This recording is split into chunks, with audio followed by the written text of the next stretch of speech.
Hello everyone, आप सब कैसे हैं। मैं उम्मीद करता हूं कि बहुत अच्छे होंगे और अपनी पढ़ाई को बहुत अच्छे से कर रहे होंगे। मैं आकाश कुमार बढ़ाना आईसीटी वर्चुअल क्लासरूम में आपका बहुत बहुत स्वागत करता हूं मेरे प्यारे बच्चों।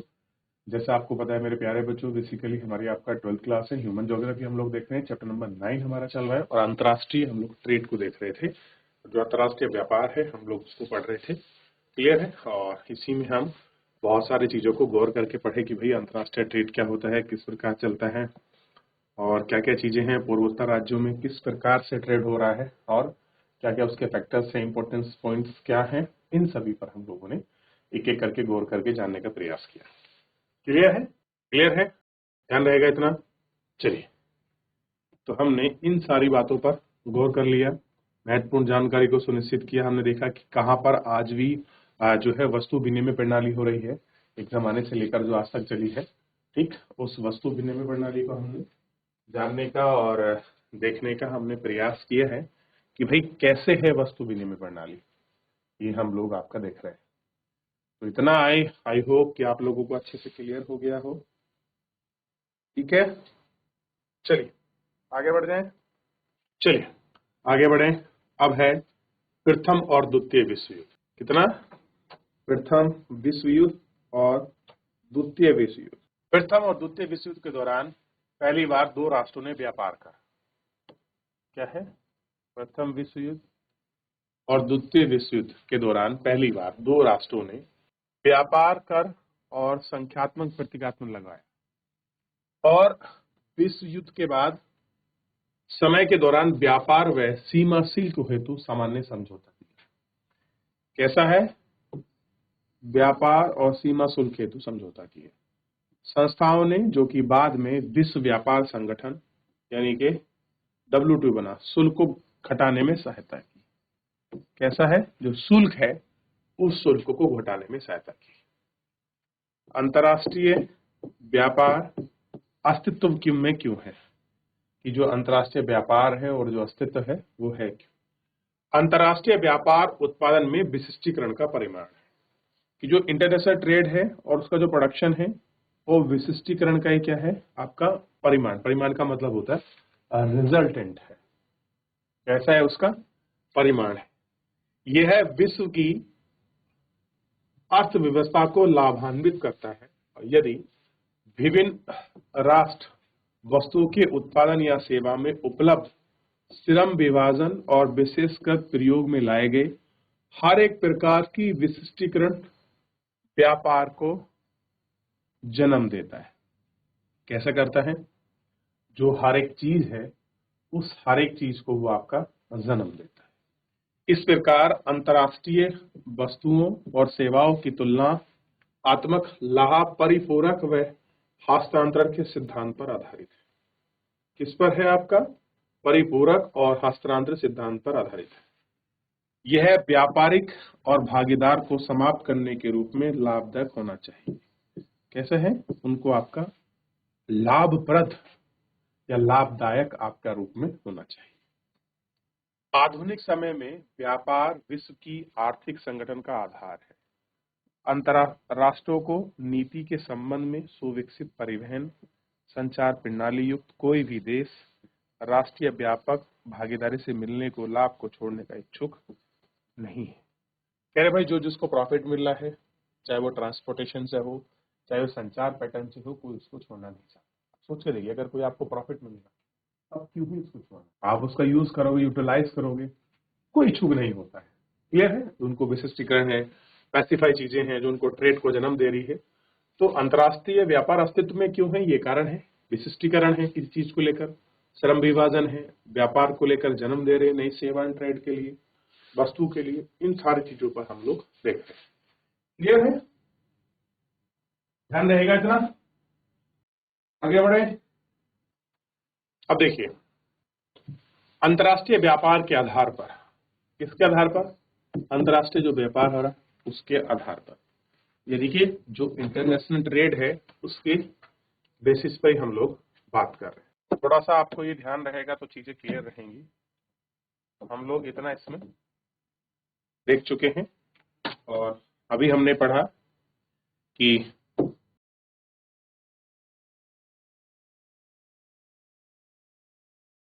अंतर्राष्ट्रीय व्यापार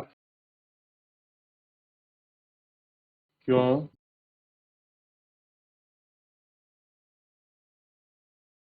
जरूरी है, ये हमको देखना है कि अंतर्राष्ट्रीय व्यापार क्यों जरूरी है। हमने देख लिया, ठीक है, ये क्यों अस्तित्व में आया, ठीक है। अब देखिए अंतर्राष्ट्रीय व्यापार के आधार पर हम अब क्या बात करेंगे।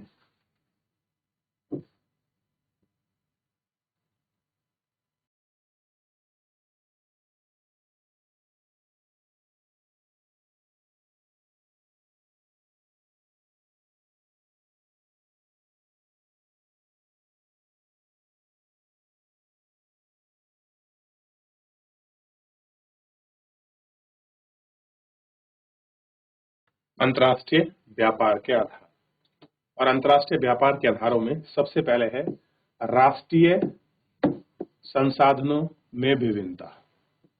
कैसे है? राष्ट्रीय संसाधनों में विभिन्नता। तो हर जगह पर एक समान नहीं है। तो पहली बात क्या है, जो राष्ट्रीय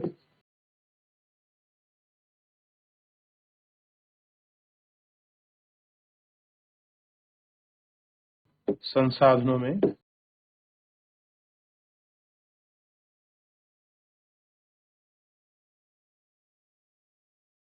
विभिन्नता, ये कैसी है? अलग अलग आपको रूप में देखने के लिए आपको मिल रहे हैं। आइए पढ़ते हैं कैसे विभिन्नता है, कि कहां कहां पर क्या क्या चीज है। जैसे अब देखिए भौतिक संरचनाओं जैसे भूविज्ञान, उच्चावच, मृदा और जलवायु में विविधता है। तो आप देखेंगे हर जगह की ज्योग्राफी अलग है। भूविज्ञान मतलब कहीं पर पर्वत है, पठार है, मैदान है। इंटरनल ज्योग्राफी में कहीं पर आपका जो है नीचे जो है, जो हमारी क्रस्ट है, कहीं पर मोटी है, पतली है, भूकंप वाली है, नीस ग्रेनेट चट्टाने कैसी है, सेडिमेंट्री। उच्चावच हाइट कितनी है डिपेंड करता है, वहां की मृदा कैसी है, रेतीली है, फर्टाइल है, अनफर्टाइल है, रेड सोयल है, ब्लैक सोयल है, कैसी चीजों डिपेंड करता है। और वहां की क्लाइमेट कैसी, उपोष्ण है, उष्ण है, शीत है, कैसी है, ये इसका प्रभाव है। और इन्हीं विभिन्नता के कारण राष्ट्रीय संसाधन असमान रूप से विपरीत है। पहला, भौगोलिक संरचना खनिज संसाधन आधार को निर्धारित करती है और धरातलीय विभिन्नताएं फसलों और पशुओं की विविध सुनिश्चित करती है। जो चीजें हैं उनको सुनिश्चित करती है। विभिन्न भूमियों में वहां कृषिगत व्यक्तिगत होती है। पर्वत पर्यटकों को आकर्षित करते हैं और पर्यटन को बढ़ावा देते हैं। अब आप देखिए, तो जहां पर चीजें अलग अलग होंगी दिक्कत होगी। अगर कहीं पर धरातलीय विभिन्नता है, कहीं पर फसल है, पशु हैं, भूमिगत चीजें अच्छी हैं, पर्वतों पर अगर पर्यटन लायक चीजें हैं, तो क्या करती है चीज, पर्यटन को बढ़ावा देती है, आकर्षक करती है। आप शिमला जाते हैं, आप दार्जिलिंग जाते हैं, आप कुल्लू जाते हैं, आप मनाली जाते हैं, आप रानीखेत जाते हैं, आप मसूरी जाते हैं, आप अल्मोड़ा जाते हैं। तो आप क्यों जाते हैं दार्जिलिंग वगैरह? हम देखने के लिए, क्योंकि वहां पर हिमालयी चीजें उनको आकर्षित करती, वहां की जलवायु, यहाँ की क्लाइमेटोलॉजी उनको आकर्षित करती। दूसरा है खनिज संसाधन संपूर्ण विश्व के असमान रूप से वितरित है। खनिज संसाधनों की उपलब्धता और औद्योगिक विकास के आधार पर ही प्रदान करती है। ठीक, जलवायु किसी दिए हुए क्षेत्र में जीवित रहने वाले पादप और जात को प्रभावित करती है, और यह विभिन्न उत्पादक की विविधता को सुनिश्चित करती है कि वहां की क्या उत्पादकता है, कैसे उसको देखा जाए, इन सब चीज पर वो डिपेंड करती है। उदाहरणतः ऊन उत्पादन ठंडे क्षेत्र में है,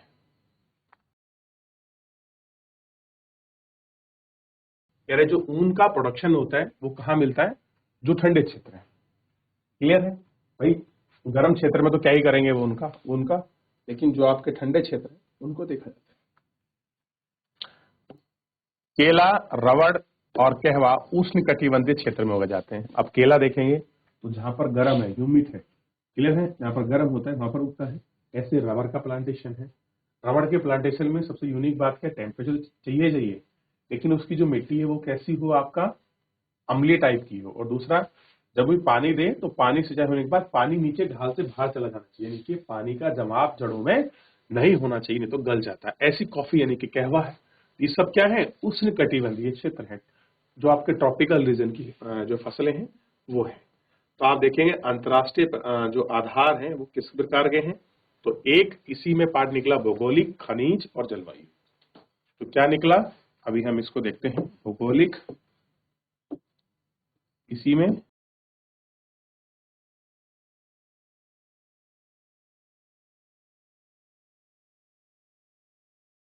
भौगोलिक, खनिज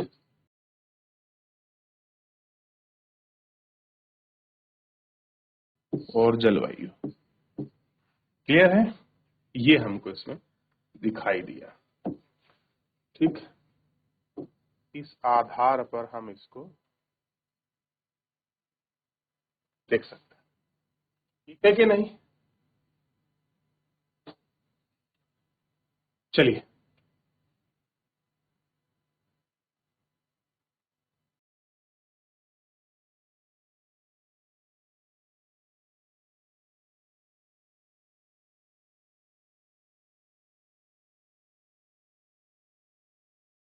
देख लीजिए, यहां तक सुनिश्चित कर लीजिए। चलिए अब हम आगे बढ़ रहे हैं और दूसरा कारक देख रहे हैं, जनसंख्या फैक्टर। तो एक कारण हम लोग देख चुके हैं, नंबर 1। अब नंबर 2 में हम देख रहे हैं जनसंख्या। क्या देख रहे हैं, जनसंख्या। क्लियर है। अब जनसंख्या में सबसे बड़ी बात क्या है कि जनसंख्या कारक, विभिन्न देशों में जनसंख्या का आकार, वितरण और उसकी विविधता पाई गई और वस्तुओं के प्रकार और मात्रा को प्रभावित करते हैं। संस्कृति का जो कारक है ये हमको देखना है। विशिष्ट संस्कृति के कला में हस्तशिल्प के विभिन्न रूप विकसित हुए जिन्हें हम विश्व भर का सहारा लेते हैं। उदाहरण के लिए चीन द्वारा उत्पादित उत्तम कोटि का पॉलिशन चीनी के बर्तन तथा ब्रॉकडेन खास किस्म की जीदार बेटदार पर्वत और ईरान के कालीन प्रसिद्ध हैं। ईरान के जो कालीन हैं वो कैसे हैं, यहाँ पर प्रसिद्ध है। जबकि उत्तरी अफ्रीका का चमड़े का काम, कालीन कहाँ के प्रसिद्ध है, ईरान के। और इंडोनेशिया की बाइट यानी कि छींट वाला वस्त्र बहुत फेमस है। तो हर जगह की कैसी है, एक कल्चरल यूनिक है। अब आप चाइना में जाइए तो चाइना में जो आपके चीनी मिट्टी के बर्तन हैं, ऐसा इतना कोई फाइन क्वालिटी में इतना अच्छे मॉडल में नहीं बनता जितना चाइना में बनता है।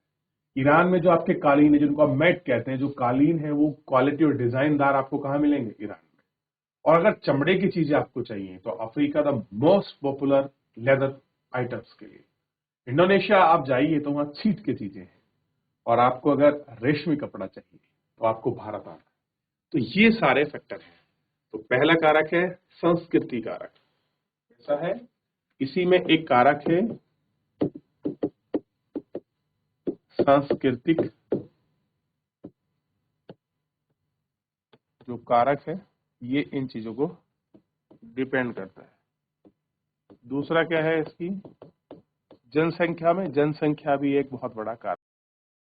अब आप इसे दो रूप से देख सकते हैं जनसंख्या को, आप निगेटिव रूप में देख रहे हैं या पॉजिटिव रूप में। तो जनसंख्या का आकार पर हम लोग इसमें बात करेंगे। किसकी बात करेंगे, तो ध्यान रखिए, जनसंख्या का आकार, उसकी साइज, स्पेस पर हम चीजों को गौर करें।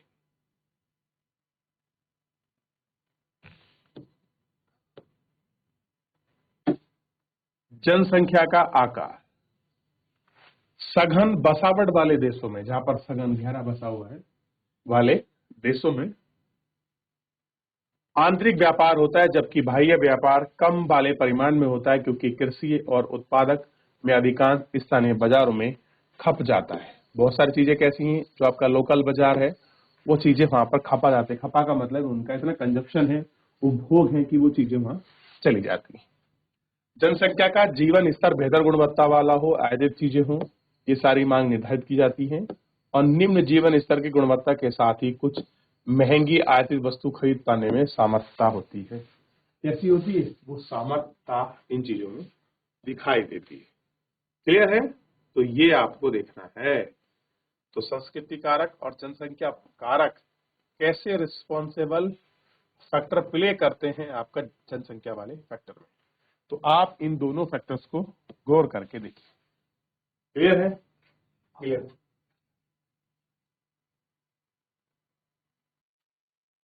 चलिए देख लिया, यहां तक हो गया।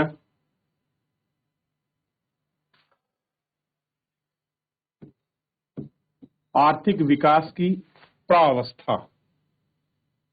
देश के कई विकसित अवस्थाओं में व्यापार की वस्तुओं का वहां प्रभाव इस प्रकार होता है कि कृषि की दृष्टि से महत्वपूर्ण विनिर्माण वस्तुओं के लिए कृषि उत्पादन का विनिर्मित किया जाता है, जबकि औद्योगिक मशीन और विनिर्मित उत्पाद के निर्यात है और खाद्यान्न और अन्य पदार्थ का भी आयात करते हैं। कैसे हैं? और बहुत सारी चीजों में आयातित जो चीजें हैं उनका आयात आपका किया जाता है। क्लियर है? विदेशी निवेश की सीमा, भाई जो विदेशी निवेश है उसकी आपका सीमा हमको देखिए। विदेशी निवेश की विकासशील देश व्यापार को बढ़ावा दे सकती है। क्या हो सकती है भाई? कि अगर वृद्धि अवस्था कैसी है, मशीन प्रोडक्शन कितना है, उसी बेस पे चीजें डिपेंड कर सकती है। लेकिन साथ में ये भी है कि जो अगर हमारा विदेशी निवेश भारत में आ रहा है, इन्वेस्टमेंट आ रहा है, तो उससे क्या होता है, डेवलपिंग जो कंट्री होती है वो आपकी डेवलप की राह पर चलने लगती है। जैसे विदेशी निवेश विकासशील देशों में व्यापार को बढ़ावा देता है, तो सबसे पहले क्या पड़ता है, वहां का ट्रेड। जिनके पास खनन, प्रवेदन, तेल खनन और भारी अभियांत्रिकी का कठवाड़ और बागवानी कृषि विकास के लिए आवश्यक पूंजी का अभाव हो, विकासशील देशों में ऐसे में पूंजी प्रधान उद्योग विकास के द्वारा राष्ट्र खाद्य, खनिज और बहुमूल्य सुनिश्चित करते हैं। आप केवल प्राइमरी एक्टिविटी में लगे हैं, सेकेंडरी कम है, टर्सरी कम है। अगर यहाँ कोई कंपनी आकर उसको डेवलपमेंट का प्रोसेस करती है, वहाँ चीजों को वहां गनाती, इन्वेस्टमेंट करती है, नई इंडस्ट्री करती है, कोई भारी इंडस्ट्री लगा रही है, कोई सर्विस सेक्टर लेके आ रहा है, कोई बैंक, मैनेजिंग सेक्टर, हॉस्पिटल, बड़े बड़े मल्टी स्कूल या फिर बहुत बड़ा मल्टी हॉस्पिटल लेके आ रहा है, या कोई नई टेक्नोलॉजी लेके आ रही है इंफॉर्मेशन में, कोई आपका ट्रांसपोर्ट में कोई रिसर्च है, इस प्रकार की, तो समझ लीजिए कि हमारे लिए वो लाभदायक होने वाली, रोजगार मिलने वाला है और मूल भी जो आपकी चीजें बढ़ेंगी। मान लीजिए कोई तकनीक लेके आए कि अब हम उत्पादन को बढ़ा देंगे, तो ये सब खाने में इत्यादि में इन सबकी सुनिश्चितता को आपको बढ़ाया जा सकता है और बाजार क्षमता को भी हम विकसित कर सकते हैं और संपूर्ण चक्र देशों के बीच में व्यापार का जो परिमाण है उन्हें हम आगे बढ़ाएंगे। अब है परिवहन। पुराने समय में परिवहन के अपर्याप्त और सुरक्षित संसाधनों का अभाव स्थानीय व्यापार से होता प्रतिबंधित करता है। केवल उच्च मूल्य वाली वस्तु ही जैसे रत्न, रेशम और मसालों का लामबंदी दूरियों तक व्यापार किया जाता है। चलिए देख लिया। तो क्या होता है कि हाँ, परिवहन से क्या होता है, पुराने समय में परिवहन के पर्याप्त और समुचित संसाधनों का अभाव था और स्थानीय व्यापार को प्रतिबंधित करते थे। ठीक है, ट्रेड नहीं था, तो उसके कारण क्या था, हमारे पास आपका ट्रांसपोर्टेशन अच्छा ना होने की वजह से जो हमको ट्रांसपोर्ट एक स्थान से दूसरे स्थान भेजना होता था, हमको बड़ी समस्या होती थी। तो हम लोकल लेवल पर ही अपना ट्रेड में रहे। अब जैसे मान लीजिए ट्रेड तो उस जमाने में भी था, लेकिन बहुत कठिनाई के साथ। जैसे उच्च महंगी वस्तुएं आती थी, हीरे, रतन, मोती, रेशमी दूरी, ये सब लंबी दूरी से आते थे और ये किसी न किसी मीडिएटर के माध्यम से आते। यूरोप का होने वाला ट्रेड अरब के माध्यम से होता था और अरब से वो भारतीय उपमहाद्वीप तक पहुंचता था। तो रेल, समुद्री और वायु परिवहन के विस्तार और परिस्थितिलीन और परीक्षण के बेहतर संसाधनों के साथ व्यापार का स्थानीय विस्तार का अनुभव आप देख सकते हैं। कैसा है कि जो अनुभव है आप इसको महसूस कर सकते कि भाई ये किस प्रकार का।